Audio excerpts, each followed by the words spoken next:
conséquent, ce qui nous réunit ici en ce moment, c'est de commémorer nos frères et sœurs qui sont morts pour la patrie, pour l'indépendance du Congo. Dans une messe d'action des grâces ce 4 janvier 2024, le gouvernement du Nord Kivu a commémoré les martyrs de l'indépendance du 4 janvier 1959. En période de paix fragile à cause de la guerre imposée par le Rwanda, des affections dues à la crise humanitaire des déplacés de la guerre, mais aussi de la période post-électorale, a circonscrit l'évêque du diocèse de Goma, Monseigneur Willy Ngumbi, célébrant de l'Eucharistie, a prié en faveur de la paix. Mes frères et sœurs, c'est chacun et chacune de nous aujourd'hui qui doit se dire, là où je suis, là où Dieu m'a placé, parce que c'est Dieu qui nous donne les responsabilités que nous avons, là où Dieu m'a placé, je dois être le premier à me sentir responsable de l'avenir des Congolais dans notre pays.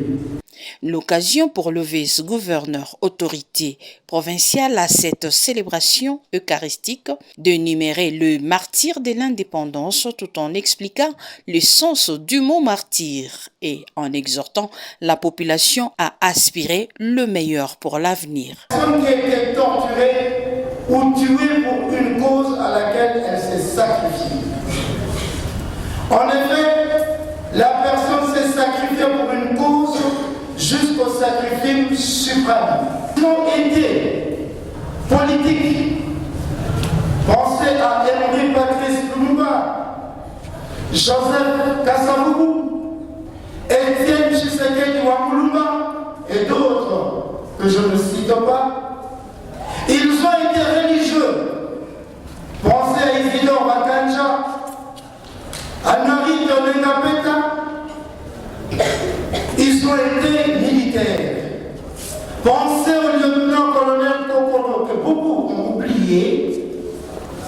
Pensez au général Bouzamabé, le général Baouma, le général Mamadou.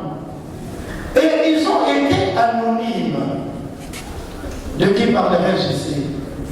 L'esprit des responsabilités dans la justice et dans la paix est en tout cas le maître mot de cette commémoration des martyrs de l'indépendance de la RDC.